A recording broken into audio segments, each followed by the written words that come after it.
దేవునికి మహిమ కలుగునుగాక. ఆమేన్. అపోస్తలుడైన పౌలు తిమోతికి వ్రాసిన మొదటి పత్రిక పాఠంలో మొదటి అధ్యాయము 12వ వచనాన్ని చదువుతాను, వినండి.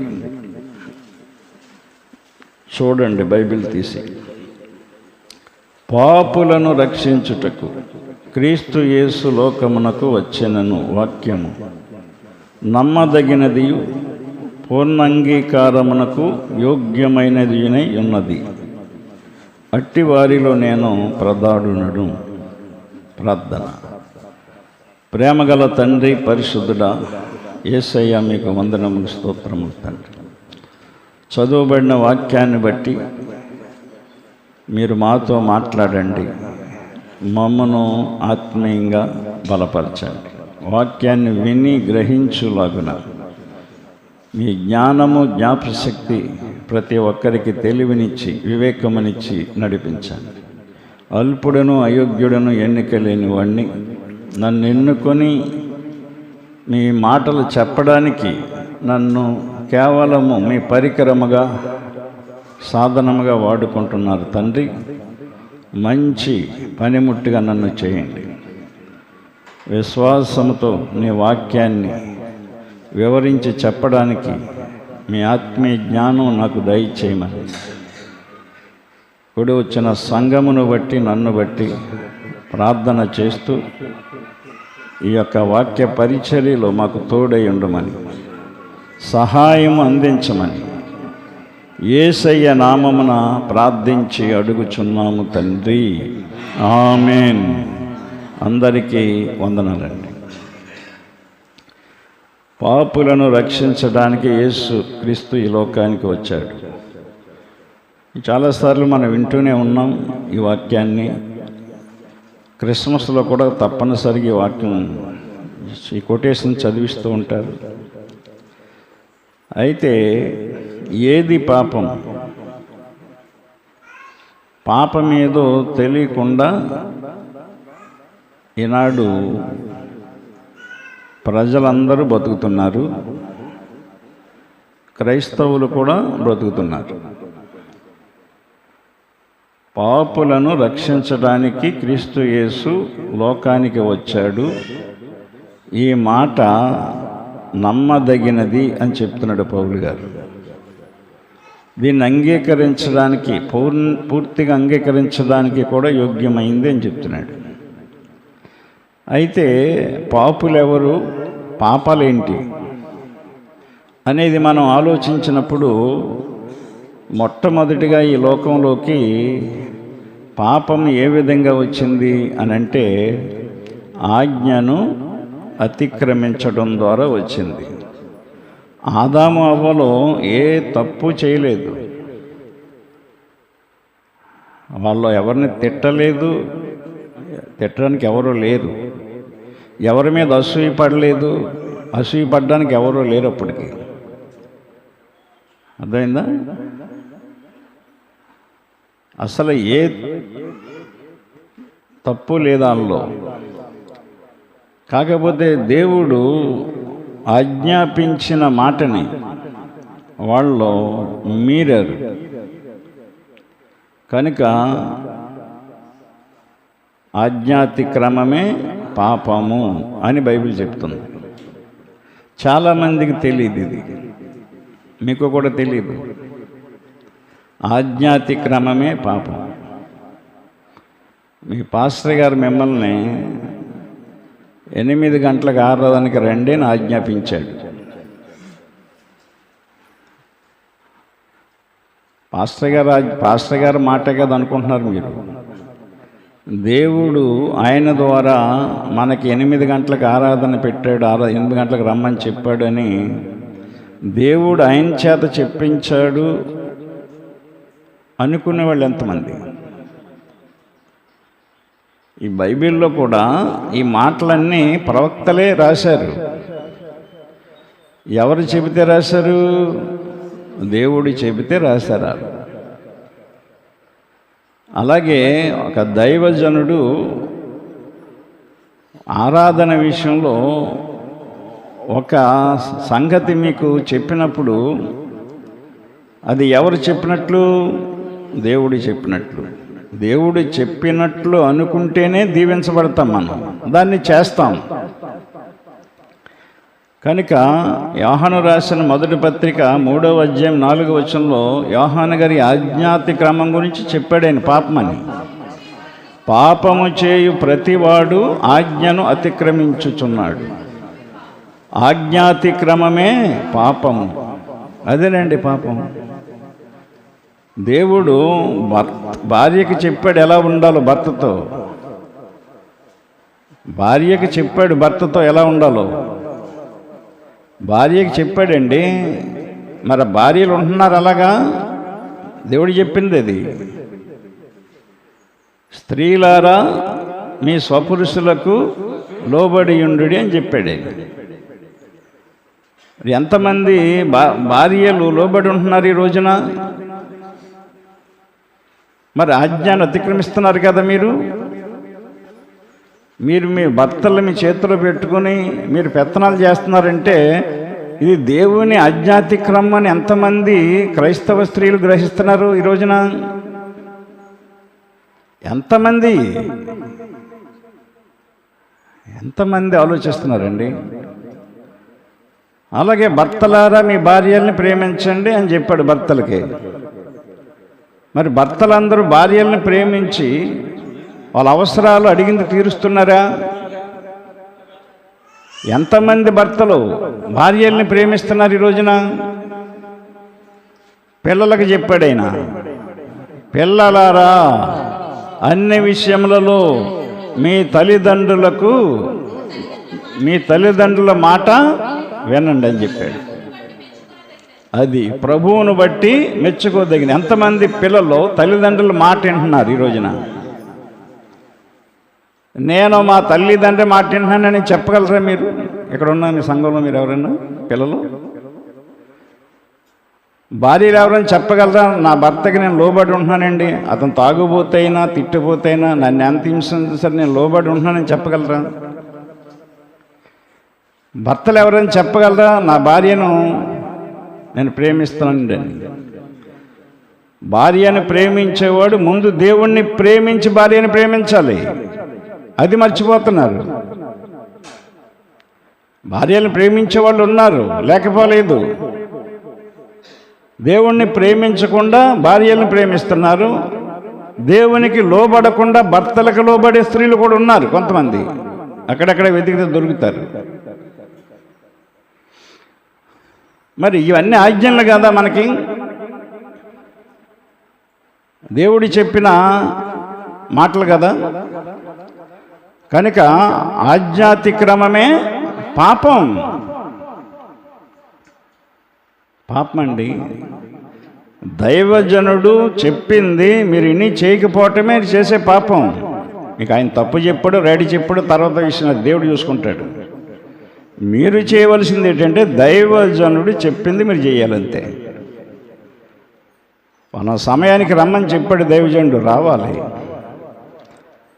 రాకపోతే దైవజనుడు బాధపడతాడు, దైవజనుడు చేత చెప్పించిన దేవుడు ఇంకా బాధపడతాడు. ఆజ్ఞాతిక్రమమే పాపం, గుర్తుపెట్టుకోండి. అలా చేయకండి. భర్తలకు లోబడండి. మీరు గొప్పగా దీవించబడతారు, గొప్పగా ఆరోగ్యం పొందుకుంటారు. మీకు ఏం కావాలో దేవుడు మీ అవసరాలు తీరుస్తాడు. భార్యలను ప్రేమించండి. పిల్లలు తల్లిదండ్రుల మాట వినండి. నువ్వు దేవుని మాట వింటే తల్లిదండ్రుల మాట వింటావు. నువ్వు దేవుని మాట వినకపోతే తల్లిదండ్రుల మాట వినవు. నువ్వు దేవుణ్ణి ప్రేమిస్తే నీ భార్యను ప్రేమించగలవు. దేవుని ప్రేమ నువ్వు ఎలా ఉండాలో నీకు నేర్పుతుంది. నువ్వు దేవునికి లోబడి, దేవుని వాక్యానికి లోబడి ఉంటే నీ భర్తకు నువ్వు లోబడి ఉంటావు. రెండవది దురాశ అనేది పాపం. చాలామందికి తెలియట్లేదు. ప్రతి దాన్ని ఆశపడుతున్నాడు మనిషి. ఇప్పుడు ఆశకు అంతే లేదు. ఆశ పడటమే, ఆశలో తీరకుండానే చనిపోతున్నారు. ఆశపడు, మంచిదే. ముందు దేవునిని ఆశించు. ముందు దేవుణ్ణి ఎలా సంపాదించుకోవాలో ఆశపడు. గమనించండి, దేవుని వాక్యాన్ని అర్థం చేసుకోవాలి మీరు. దేవుడు ఈ పండు తినొద్దు, ఇదిగో ఈ పళ్ళన్నీ తినండి అన్నాడు. ఆయన గంపిడి పళ్ళు ఇచ్చాడు, ఓ పండు పక్కనెట్టాడు తినొద్దని. అలా గంపుడు సరిపోలేదు వీళ్ళకి, తోట నిండా ఉన్న పళ్ళు సరిపోలేదు వీళ్ళకి, సరిపోయాయి. కానీ దీని మీద కూడా ఆశ కలిగింది వాళ్ళకి. తినొద్దన్న ఆ పండు మీద కూడా ఆశ పుట్టింది. ఆశ పుట్టించాడు సాతానుగాడు. ఎవరో వచ్చి చెప్పిన మాట నువ్వు వింటవేంటి? దేవుడు నీకు తోటను ఏర్పరిచాడు, తోటలో అనేక ఫలాలు కాచే చెట్లను ఏర్పరిచాడు, ఆ తోటమయాన్ని నుండి ఒక నదిని ఏర్పాటు చేశాడు. ఆ పళ్ళు తినండి, నీళ్ళు తాగండి, తోటలో చెట్లు నిండా పండుకోండి అని చెప్పాడు. ఇంకేం కావాలి నీకు? ఎవడో వచ్చి ఏదో చెప్తే వింటావా? ఇన్ని నీకు సిద్ధపరిచిన దేవుణ్ణి మాట తోసేస్తావు నువ్వు. ఇప్పుడు అదే జరుగుతుంది కదా. దురాశకి వెళ్ళిపోయింది. దురాశ పడటం పాపమే. యాకోబు రాసిన మొదటి పత్రిక 1వ అధ్యాయము 12వ వచనం చదువుదాం. దురాశ గర్భమును ధరించి పాపమును కనగా పాపము పరిపక్వమై మరణమును కనును అని చెప్తున్నాడు ఆయన. గమనించండి, దురాశ గర్భమును ధరించి పాపమును కనగా పాపము పరిపక్వమై మరణమును కనును. దురాశ అనేది ఒక శోధన. 12వ వచనం అది చెప్తాడు ఆయన. శోధన సహించువాడు ధన్యుడు. శోధన వస్తుంది నీకు, తినేయి తినేయి తినేయి అని. తాగేయి. బలవంతం పెట్టాడండి బాబు, తాగేశాను, ఎప్పుడు తాగలేదంటారు. తినని నన్ను తినేశారండి అందుకనే తిననంటారు. శోధనది.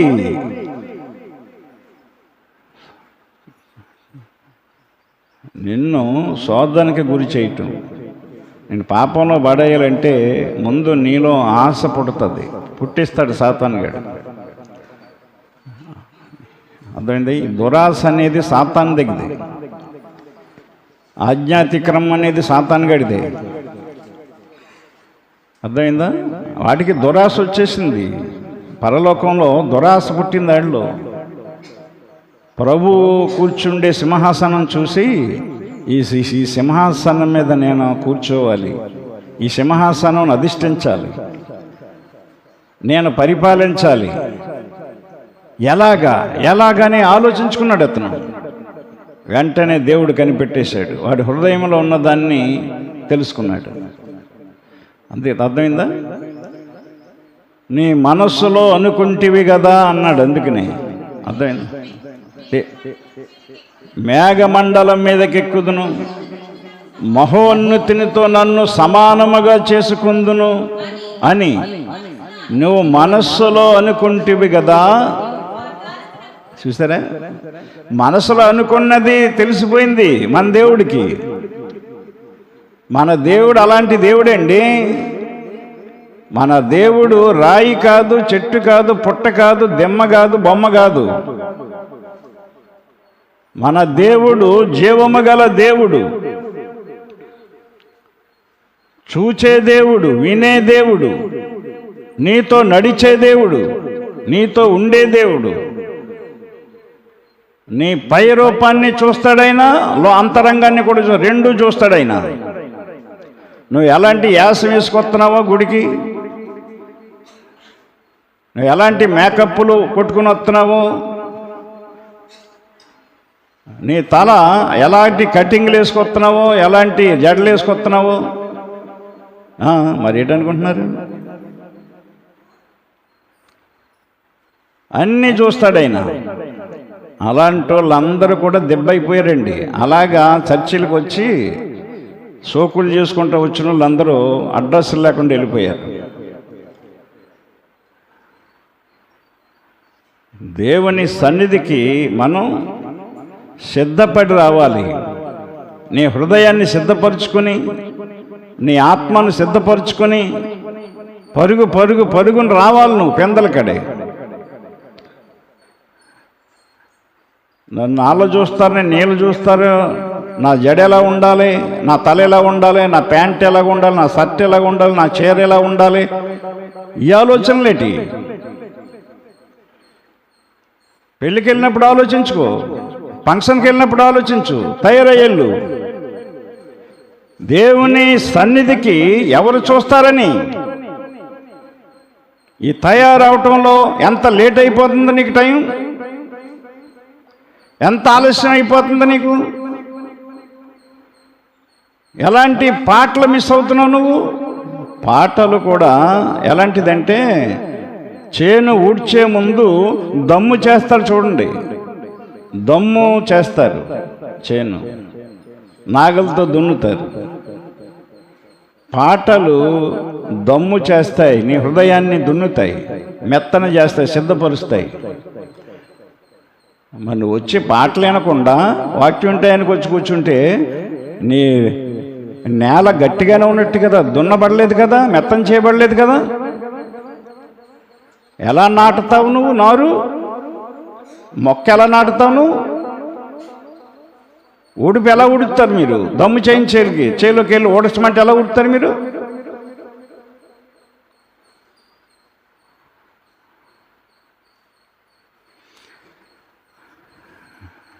సిద్ధం చేసుకోవాలండి, మనం సిద్ధపడి రావాలి. నువ్వు సిద్ధపడి రాకపోతే, త్వరపడి రాకపోతే దేవుడిని కావలసిన ఎలా సిద్ధం చేస్తాడైనా? అది పాపం కదా. నువ్వు ఆలస్యం చేయడం అజ్ఞాతిక్రమం కదా, పాపం కదా అది.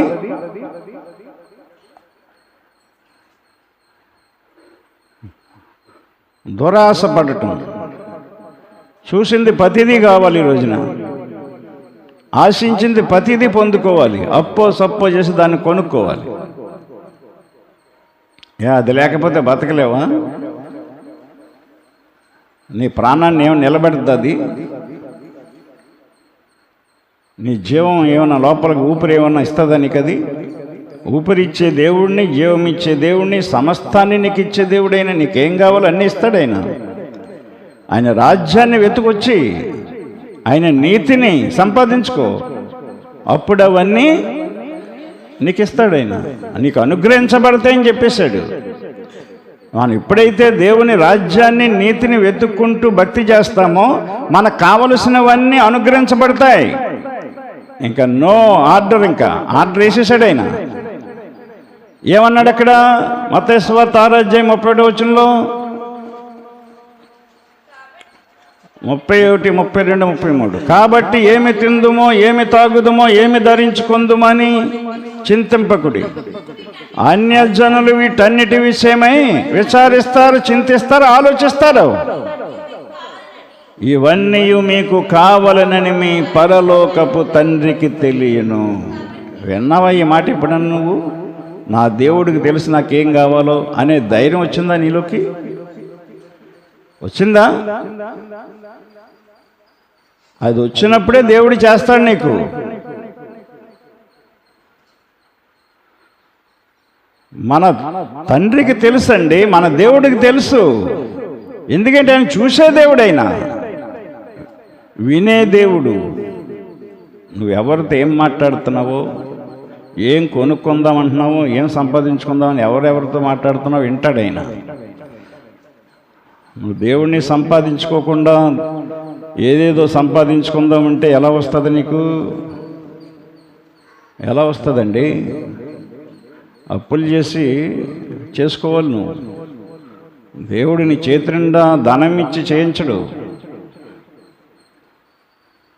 నేను చెప్తాను మీకు 100 సార్లు, ఈ చర్చి, ఈ గృహం పైసా అప్పు లేకుండా కట్టబడిందని. పైసా.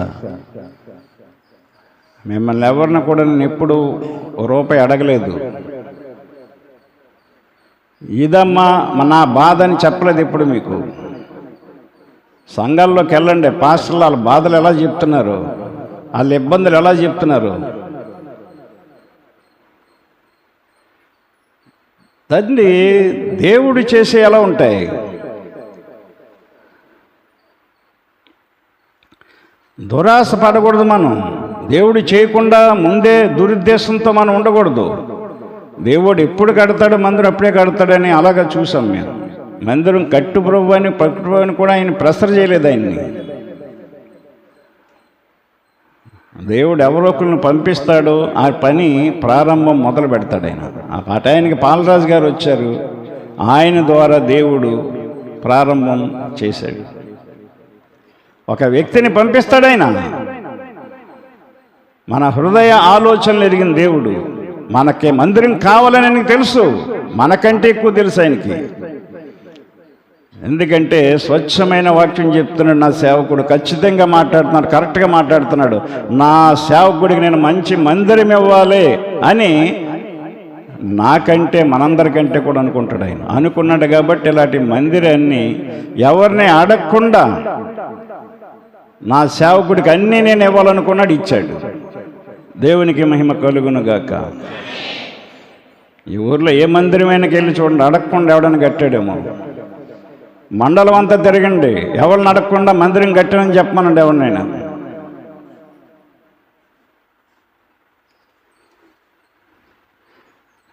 మేము ఆశపడలేదు, అక్కడ అలాంటి ఇల్లు కావాలని కూడా ఆశపడలేదు.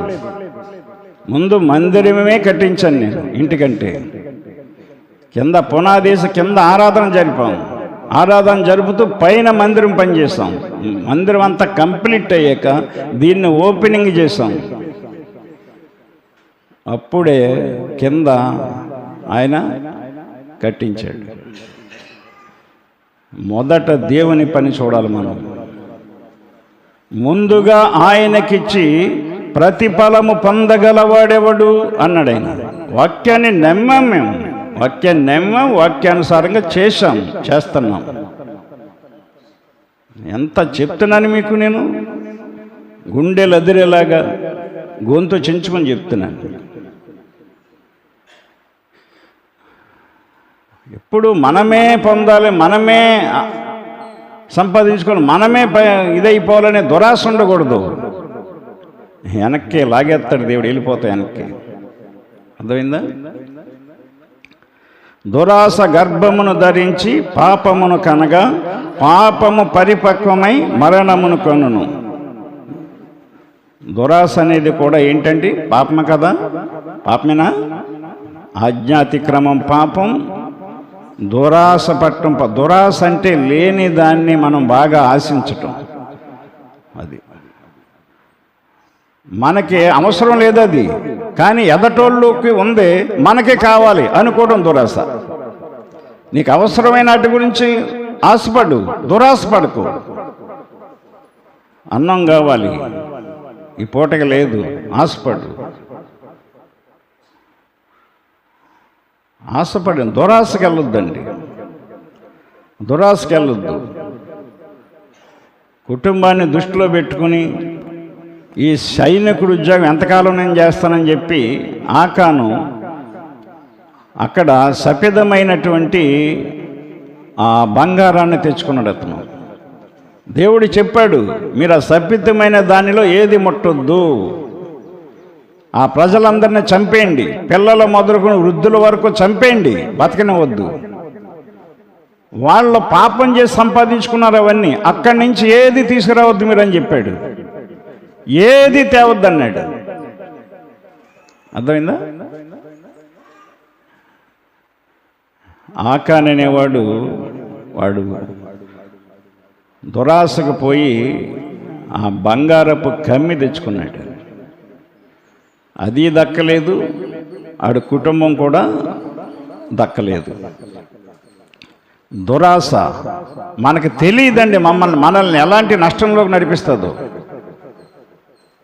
కనుక కలిగి ఉన్న దానితో సంతృప్తి కలిగి ఉండమని చెప్పాడు పౌలు. అందుకనే అది దైవభక్తి గల వాళ్ళే సంతృప్తి కలిగి ఉంటారు. నాకు కొదువ కలిగినందున నేను ఎలాగూ చెప్పుట లేదు అంటున్నాడు పౌలు గారు. నేనేమై ఉన్నాను, నేనే స్థితిలో ఉన్నాను, ఆ స్థితిలో సంతృప్తి కలిగి నేర్చుకొని ఉన్నాను. గమనించండి, మేము అదే చేసాం ఈ సేవలో. అర్థమైందా? కలెక్టర్ గారు బండి తీసుకోండి, సైకిల్ మీద ఏం బాగోలేదండి అనేవారు. బండి అందరూ అప్పులు చేసి తీసుకునేవారు, ఫైనాన్స్ మీద తీసుకునేవారు. మనకు అప్పు అంటే భయం, ఒకరి చేత అడిగించుకోకూడదు సేవకుడని. అయ్యగారు అదే చెప్పారు, మీరు ఎప్పుడు అప్పు చేసి అది కొనలు ఇది కొననుకోకండి, దేవుడు ఇస్తాడు, మీకు ఓపికతో కనిపెట్టండి అని చెప్పాడు. ఒక దైవజనుడు చెప్పిన మాటలో వినే ఈ బాగు. దైవజనుడు చెప్పింది మనం వినాలండి. నీతిగల దైవజనులు మనకి బోధించింది మనం వినాలి.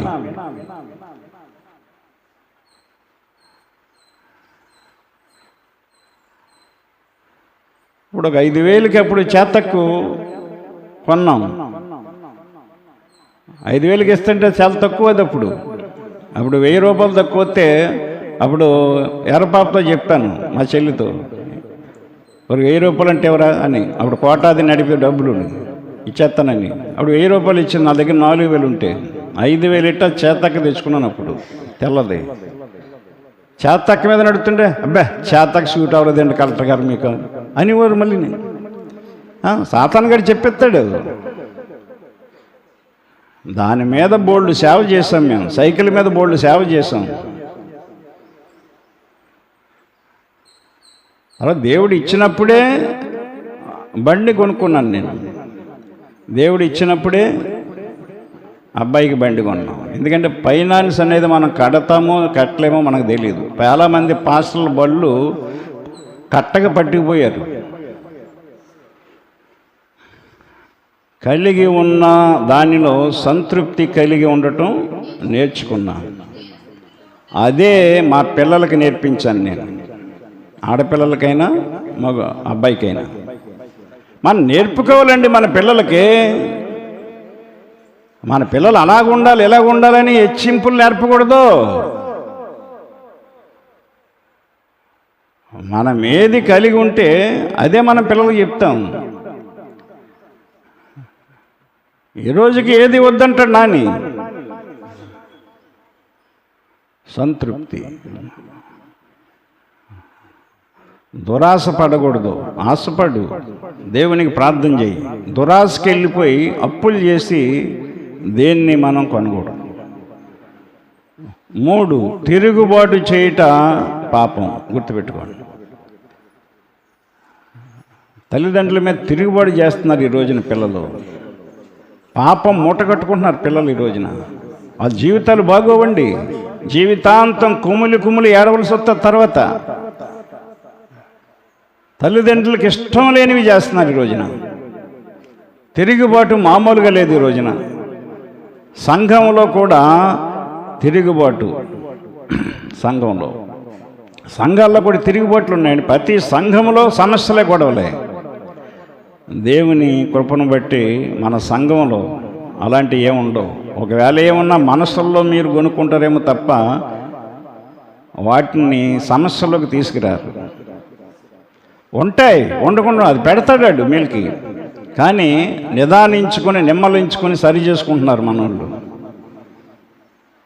అది కావాలి దేవునికి. తిరుగుబాటు గమనించండి.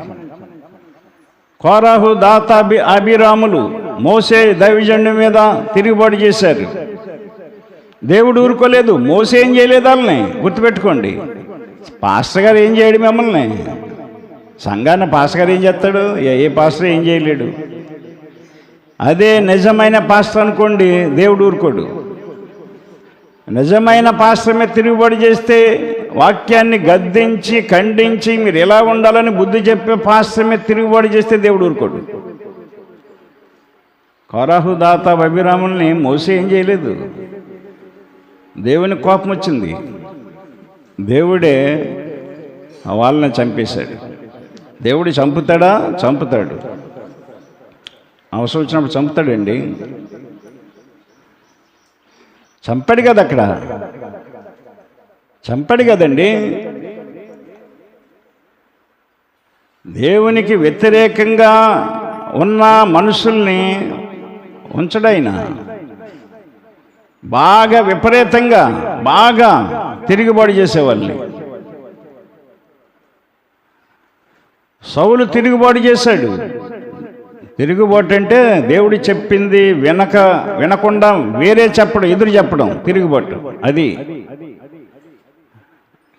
కోరాహు, దాతాను, అబీరాములు కూడా ఏమనలేదు వాళ్ళని. మీరే దేవుని దాసులు కాదు, మీరే పరిశుద్ధులు కాదు, ఈ సమాజంలో ఉన్న అందరూ పరిశుద్ధులే అన్నారు వాళ్ళు. చూడండి, అందరూ పరిశుద్ధులే. అలాంటి భావం సంఘంలో అందరికీ ఉంటుందండి. అది కరెక్ట్ కాదు, అది రాంగ్. నేను కూడా పరిశుద్ధుడిని అనుకోవడానికి వీల్లేదు. ఇంత వాక్యాన్ని ఇంత ఖండితంగా చెప్తున్నప్పటికీ కూడా నాలో ఏదో పాపం ఉంది అనే భావంతోనే నేను బతకాలి. వాక్యం చెప్తుంది కదా, నీతిమంతుడు లేడు, ఒక్కడు లేడని. అందరూ పాపము ఏ భేదము లేదు, అందరూ పాపము చేసి దేవుడు అనుగ్రహించు మహిమను పొందలేకపోతున్నారు అని పౌలు ద్వారా చెప్తున్నాడు కదా. మరి అలాంటప్పుడు మనం పాపం లేని వారు ఎలాగైపోతాం? మనం చూపు ద్వారానో, మనసు ద్వారానో, ఆలోచన ద్వారానో ఏదో తప్పుడు అభిప్రాయాలు వస్తాయి కదా మనలోకి. అది పాపం కదేటి? అంత జాగ్రత్తగా మనం ఆలోచించాలి. అలాంటిది ఈ భక్తి. తిరుగుబాటు చేయుట పాపం. సౌలు కూడా దేవుడు చెప్పినట్లు చేయలేదు, అతని ఇష్టానుసారంగా చేశాడు. దేవుణ్ణి ఏమనలేదు, సమూయేలు ప్రవక్తను కూడా ఏమనలేదు. ఆయన దేవుడు చెప్పినట్లుగా చేయలేదు యుద్ధం, అంతే. నువ్వు తిరుగుబాటు చేసావయ్యా అన్నాడంతే. నువ్వు దేవుని మాటకి వ్యతిరేకంగా నడిచావు. నువ్వు తిరుగుబాటు చేయుట సోదె చెప్పుటయను పాపముతో సమానము అని చెప్పాడు. 1 సమూయేలు 15:23 వాక్యాలు చూసుకోండి. మీరు ఉంటే జాగ్రత్త పడండి. తిరుగుబాటు చేయుట సోదె చెప్పుటయను పాపముతో సమానము. సోది చెప్పడం, అది తిరుగుబాటు చేయటం. తల్లిదండ్రి మంచి మాటలు చెప్తుంటే తిరుగుబాటు చేసి మాట్లాడతారు పిల్లలు. సోది చెప్పుతారు, ఏదో సోది, పాపం అది. మూర్ఖతను అగపరుచుట, మాయా విగ్రహములతో గృహ దేవతలతో పూజించుటతో సమానం. విగ్రహారంతో సమానం, అది మూర్ఖత్వం. నేనేం విగ్రహారం చేయట్లేదు, పూజలు చేయట్లేదు, బొట్లు పెట్టుకోవట్లేదు అని అనుకుంటారు చాలామంది. మూర్ఖంగా ప్రవర్తిస్తారు, మూర్ఖంగా మాట్లాడతారు. ఈ వాక్యం వినండి మీరు. మూర్ఖతను అగుపరుచుట, మాయా విగ్రహములను గృహదేవతలను పూజించుటతో సమానము. యెహోవా ఆజ్ఞను నీవు విసర్జించావు. నువ్వు రాజుగా ఉండటానికి వీల్లేదంతే. రాజుగా ఉండటానికి వీల్లేదు. నువ్వు ఆయన నిన్ను విసర్జించుచున్నాడని ప్రవక్త గారు చెప్పాడంతే. తీసాడంతే రాజ్యం తీసేసాడని కోపంతో యుద్ధానికి వెళ్ళాడు సౌలు. శత్రువుల మీదకి యుద్ధంలో చనిపోయాడు అతని కొడుకులందరూ. క్షమించమని అడగలేదు, తప్పు అయిపోయిందని పశ్చాత్తాపం రాలేదు. ఒక తప్పు చేసినప్పుడు పశ్చాత్తాపం రావాలి మనకి,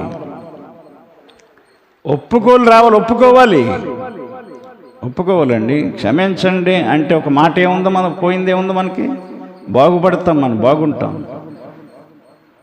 మాటలోనే మేలు ఉంటుంది, మాటలోనే కీడు ఉంటుంది. మాటలోనే ఆశీర్వాదం ఉంటుంది, మాటలోనే శాపం ఉంటుంది. గుర్తుపెట్టుకోండి. మీరేదో పెద్ద నేరాలు చేసేనక్కర్లేదు, తప్పులు చేసేనక్కర్లేదు. తిరుగుబాటు చేయుట పాపం. 4, సత్క్రియ చేయకపోవటం పాపం. గుర్తుపెట్టుకోండి. సత్క్రియ చేయాలి, మంచి పనులు చేయాలి. మనం అన్నిటికంటే మంచి పని ఏంటంటే దేవునికి మనం ఇవ్వడం మంచి పని. ఎందుకంటే మీరు ఇవ్వడం ద్వారా దేవుని సేవ జరుగుతుంది, సువార్త ప్రకటించబడుతుంది. సువార్త ప్రకటించబడటం కంటే మంచి పని ఏదీ లేదు ఈ లోకంలో. ప్రకటించబడాలి, ప్రకటించబడేటట్లు మీరు ప్రయాసపడాలి. సత్క్రియ అన్నారు దాన్ని, దేవునికి ఇచ్చేదాన్ని సత్క్రియ అన్నాడు. ఆదికాండం మనం 4 అధ్యాయం 6-7 వచనాలు చూస్తారు. కయ్యను హేబేలు విషయంలో దేవుడు చెప్పింది అదే. యెహోవా కయ్యనుతో, నీకు కోపమేలా, ముఖము చిన్నబుచ్చుకుని ఉన్నావేమి? నీవు సత్క్రియ చేసిన ఎడల తల ఎత్తుకొనవా? నువ్వు సత్క్రియ చేయని ఎడల వాకిట పాపము పొంచి ఉండును అని చెప్పాడు. నీ ఎడల ఆ పాపానికి వాంఛ కలుగుతుంది, కోరిక కలుగుతుంది, నువ్వు దాన్ని ఏలుతావని చెప్పాడు. ఎప్పుడు ఈ మాట చెప్పాడంటే, దేవుని దగ్గరికి కయ్యను హేబేలు అన్నదమ్ములిద్దరూ కానుకలు తీసుకెళ్ళినప్పుడు హేబేలు మంచి కానుక తీసుకెళ్ళాడు, దేవునికి ఇష్టమైంది. కయ్యను దేవునికి ఇష్టం లేనిది ఎంతో కొంత అయిష్టంతో తీసుకెళ్ళాడు. అందుకనే దేవుడు అక్కడ అంగీకరించలేదు. హేబేలు అర్పణ అంగీకరించాడు, కయ్యను అర్పణ లక్ష్య పెట్టలేదని అంగీకరించలేదు. అందుకని కయ్యనికి దేవుని మీద కోపం వచ్చింది. దేవుణ్ణి ఏమీ చేయలేక ఆ కోపం తమ్ముడి మీద చూపించాడు. మనం కూడా ఒక్కోసారి అలాగే చేస్తూ ఉంటాం. కొంతమంది చూడండి, వాళ్ళ భర్తల మీద వచ్చిన కోపం పిల్లలను బాధేస్తారు. నేను చాలా చూశాను. చెత్తగా ఎలా కొడేస్తారో తెలియదు ఇంకా పిల్లలు నా టైంలోనే. అంత కోపం వచ్చేద్దా ఆయన మీద వాళ్ళకి. అదేనా, తండ్రులు కొట్టలే, అలాగా తల్లులే కొడతారు, ఆడోళ్ళే. ఎందుకని మగోడిని ఏం చేయలేరు కదా వీళ్ళు. ఇప్పుడు చేసేస్తున్నారండి, బాగా డెవలప్ అయిపోయారు ఆడోళ్ళు. ప్లాన్లో ఐడియాలు వేసేస్తున్నారు, ఎలా చంపాలో చంపేస్తున్నారు, చేతికి మట్టట్టుకుని చంపేస్తున్నారు. అది మామూలుగా ఉన్నారా? కానీ భక్తిలో డెవలప్ అవ్వలేదు, విశ్వాసంలో డెవలప్మెంట్ లేదు. అర్థమైందా? చెడు పనుల్లో డెవలప్మెంట్ అయిపోయారు. లెక్కే లేదు. భర్త అంటే, యజమాని అంటే లెక్క లేదు ఈ రోజున ఆడవాళ్ళకి. చాలా దారుణం అయిపోయారండి. ఎందుకంటే లోకం అంతంకే దగ్గర వెళ్ళిపోతుంది. ఆడది ఎప్పుడైతే గిరి దాటుతుందో అంతం వచ్చేసినట్టే. స్త్రీ మెయిన్ అంతే. స్త్రీ మంచి బుద్ధి కలిగి ఉంటే ఇల్లు బాగుంటుంది, స్త్రీలందరూ మంచి బుద్ధి కలిగి ఉంటే గ్రామం బాగుంటుంది, రాష్ట్రం బాగుంటుంది, దేశం కూడా బాగుంటుంది. రాజ్యాలే అంతరించిపోయే ఆడవాళ్ళ వలన. రాజులు పరిపాలించారు ఒకప్పుడు, రాజులందరినీ చంపేశారు ఈ ఆడవాళ్ళు. అర్థమైందా? బైబిల్లో కూడా చంపేశారు కదా రాజుల్ని. సొలొమోను రాజు ఏమైపోయాడు? ఎవరి వలన చెప్పండి? మా వల్ల నిండానండి, ఆడవాళ్ళని కాదు. ఎవరి వలన? అవి అనరు, నోట్లోంచి రావట్లేదు మాట మీకు. పాపం. స్త్రీ గుణవతి కలిగిన స్త్రీ ఉండాలి, గుణం ఉండాలండి, మంచి గుణం. ఆ గుణము గొప్ప ధనానికి మించిన ధనం అండి. అది గుణ సంపదకే ధన సంపద ఎందుకు పనికిరాదండి. గుణమున్న వాళ్ళని పొగిడినట్లు ధనమున్న వాళ్ళని పొగడరండి. ధనం సంపాదించుకోవటం సులువండి, గుణం సంపాదించుకోవటం చాలా కష్టం అండి. అందుకనే గుణాన్ని సంపాదించుకోలేకపోతున్నారు ఆడవాళ్ళు. అందుకనే లోక సంపాదన మీద పడిపోయారు. ఆ సంపాదన కోసం చేయరాని పనులు చేస్తున్నారు, చేయరాని కార్యాలు చేస్తున్నారు, వెళ్ళకూడని స్థలాలకు వెళ్ళిపోతున్నారు. ఆమె చెప్పండి. నిజమండి, పాపం అండి అది. కనుక ఆధ్యాత్మిక్రమం పాపం, దురాశ పట్టం పాపం. ఆశపడండి, దురాశకి వెళ్ళకండి. ఆశించండి, దొరకలేదు వదిలేయండి. తిరుగుబాటు చేయుట పాపం. ఎదురు చెప్పకండి. మంచి మాట ఎవరైనా పెద్దలు చెప్పినప్పుడు ఎదురు చెప్పకండి. తల్లిదండ్రులకి మంచి మాటలు చెప్తారు తల్లిదండ్రులు ఎప్పుడు పిల్లలకి. తల్లిదండ్రులను అనుసరించి నడాలి పిల్లలు. దురాశ పడకండి, తిరుగుబాటు చేయకండి, సత్క్రియ చేయండి. దేవునిది దేవునికి ఇవ్వండి. మీ సమయాన్ని దేవునికి ఇవ్వండి. మీ సంపాదనలో దేవునికి ఇవ్వండి. సమయాన్ని ముందుగా సమయానికి రండి. ముందు సమయం దేవునికి ఇవ్వాలి. మీరు మొట్టమొదటి లేవంగానే మీరున్న స్థలంలో మోకరించి దేవునికి సమయం ఇచ్చేయండి. అంతే. 5 నిమిషాలు ఇవ్వండి చాలు. 5 నిమిషాలు ఇవ్వండి.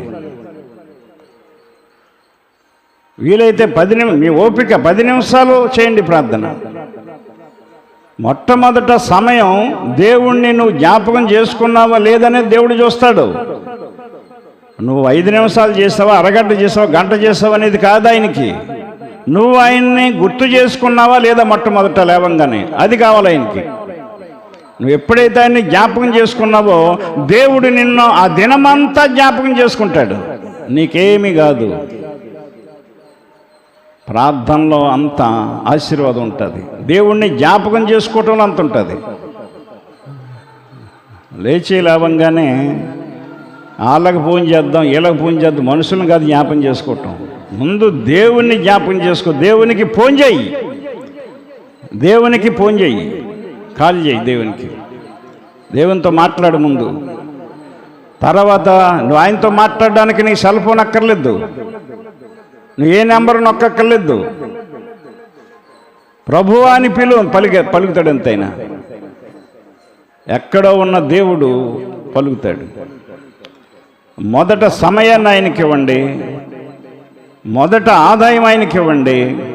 ఆదాయంలో మొట్టమొదట భాగం తీసి ఆయనకి ఇవ్వండి. మానకుండా చెయ్యాలి. మనం మానకుండా చెయ్యాలి. మత్తయి సువార్తలో మనం చూస్తే 23:23 అయ్యో వేషధారులైన శాస్త్రులారా, పరిసయ్యులారా. దేవునికి ఇవ్వనోళ్ళు అంటున్నాడు ఆయన. దేవుడు చెప్పినట్టు చేయనోళ్ళని. వేషధారులైన శాస్త్రులారా, పరిసయ్యులారా, మీరు పుదీనాలోను, సోపులోను, జీలకర్రలోను 10వ వంతు చెల్లించి ధర్మశాస్త్రములో ప్రధానమైన విషయములను అనగా న్యాయమును, కనికరమును, విశ్వాసమును విడిచిపెట్టి తిరిగి చూడండి. వాటిని మానక 10వ భాగం ఇవ్వటం మానక ఇవి కూడా చేయండి అని చెప్తున్నాడు. అర్థమైందా? కొత్త నిబంధనలో ఇమ్మని ఎక్కడ ఉందండి అంటారు చాలామంది. ఈ వాక్యాన్ని గుర్తుపెట్టుకోండి మీరు. వాటిని మానక అన్నాడు ఆయన, యేసు ప్రభు. అప్పుడు అన్నిట్లో ఇచ్చేవారటండి. ఎందుకంటే అప్పుడు అన్నిట్లో ఇచ్చారు. అప్పుడు జీతాలు లేవు, ఫ్యాక్టరీలు లేవు, ఉద్యోగాలు లేవు. అప్పుడు అన్నీ వ్యవసాయాలే, పొలాలే, అన్నీ ఆపరాలే, పండ్లు, ధాన్యం, గోధుమలు, ఇవన్నీ పంటలే. అప్పుడు ఆదాయం పశువులు. అంచేత పశువుల్లో మొదటి పిల్లనిచ్చేవారు, గొర్రెల్లో మొదటి పిల్లనిచ్చేవారు, పంటల్లో మొదటి భాగం ఇచ్చేవారు, 10వ భాగం ఇచ్చేవారు. అదే చెప్పాడు ఇక్కడైనా. అర్థమైందా? మీరు పుదీనాలోను, సోపులోను, జీలకర్రలోను 10వ వంతు చెల్లించి ధర్మశాస్త్రములో ప్రధానమైన విషయములను అనగా న్యాయంగా నడవటం, ఎదుటివారి మీద కనికరం చూపడం, దేవుని మీద విశ్వాసం ఉంచడం విడిచిపెట్టేస్తున్నారు మీరు. అది ఈనాడు చాలామంది దేవునికి ఇస్తారు తప్ప విశ్వాసం ఉండదు. ఇవ్వాలి, విశ్వాసంతో ఇవ్వాలి. మనం ఎదుటి వారి మీద కనికరం ఉండాలి, మనకి ప్రేమ ఉండాలి. వాటిని మానక, చూడండి, వాటిని మానక వీటిని చేయవలసి ఉండేను అన్నాడు ఆయన. కనుక అది సత్క్రియ చేయండి, దేవునికి ఇవ్వవలసిన ఇవ్వండి. సమయానికి దేవుని సమయాన్ని దేవునికి ఇచ్చేయండి. ఆదివారాలు మానకండి. ఆదివారాలు అసలు మానకూడదు. ఆదివారం మానితే ఒప్పుకోడు దేవుడు. ఎందుకంటే నియమించుకున్న రోజు ఇది అపోస్తలుల ద్వారా.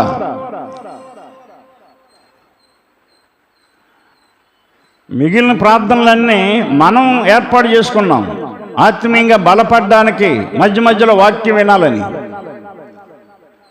అలాగన్నామని వాటిని ఎగ్గొట్టకూడదు. మీరు ప్రతి ప్రార్థనలో, ప్రతి సమయంలో మనం దేవుణ్ణి మనం చేరబడాలంతే. దేవుని సన్నిధికి చేరాలి. అది కూడా దేవుడు చూస్తాడు మీలో. కనుక ఎలాంటి పాపములు కలిగి ఉన్నారో, మెయిన్ పాపాలు చూస్తూ ఉంటారు. ఇవన్నీ మెయిన్గా కనపడవి, ఇంపార్టెంట్గా కనపడవు. ఇవన్నీ అందరిలో ఉంటాయి. మెయిన్ పాపాల నుంచి ఉన్నాయి, కొందరిలో ఉంటాయి. అందరూ తప్పులు చేయరు, కొందరే చేస్తారు. కానీ ఇవి అందరిలో ఉంటాయి. అన్నీ కూడా దురాశకి వెళ్ళిపోతారు. ఒకళ్ళు చెప్పింది, తల్లిదండ్రులు చెప్పింది పిల్లలని రాజ్యాన్ని అతిక్రమిస్తారు. భర్త మాట జబదాటుతారు, భార్య మాట జబదాటుతారు, తిరుగుబాటు చేస్తారు, మాటకు ఎదురు చెప్తారు. దేవునికి ఎవరు అందరూ, దేవుని సమయానికి కూడా సమయం ఇవ్వరు. ఒక ఆదివారం వస్తారు, ఒక ఆదివారం మానేస్తూ ఉంటారు. ఇవి పాపాలనే సంగతి నీకు అర్థం అవట్లేదు. ఇలాంటి పాపులను రక్షించడానికి క్రీస్తు యేసు లోకానికి వచ్చాడు, నిన్ను రక్షించడానికి. ఇలాంటి వాటి ద్వారా నువ్వు పరలోకానికి వెళ్ళవు. పరలోక ద్వారాలు తెరుచుకోవు నీకు. కనుక వీటన్నిటిని మనం సరి చేసుకుని దేవునిలో కొనసాగుదాం. 2026 సంవత్సరంలో 6 కాలాల పాటు దేవునితో మనం కలిసి ఉందాం. ఆ పరలోక రాజ్యమును మన సొంతం చేసుకుందాం. దేవుడి ఈ మాటలు దీవించునుగాక. ఆమేన్. ప్రార్థన చేసుకుందాం. ప్రేమ కలిగిన ప్రియ పరలోకపు తండ్రి, పరిశుద్ధుడువును నీతిమంతుడు అయిన తండ్రి, మీకు వందనములు, స్తోత్రములు తండ్రి. ఎత్తబడిన మాటలు మీ పరిశుద్ధ గ్రంథములో నుంచి తేటగా మీరు మాతో మాట్లాడారు. ఉన్నవో లేవో సరిచూసుకుని, సరి చేసుకుని, సరైన నీ మార్గంలో నడుచుకునే భాగ్యం మా సంఘానికి, సంఘస్థులందరికీ దయచేయండి ప్రభా. కొద్దిమంది కొన్ని కలిగి ఉన్నారు, వాటన్నిటినీ సరిచేయండి ప్రభా, బాగు చేయండి. ఈ 2026 సంవత్సరంలో మేము నీ మాట చొప్పున చేసి అనేకమైన ఆశీర్వాదాలు, దీవెనలు పొందుకునే గొప్ప ధన్యత, భాగ్యము మా సంఘానికి, మాకు దయచేయమని వాక్యమై ఉన్న యేసయ్య నామమున ప్రార్థించి అడుగుచున్నాము తండ్రి. ఆమేన్.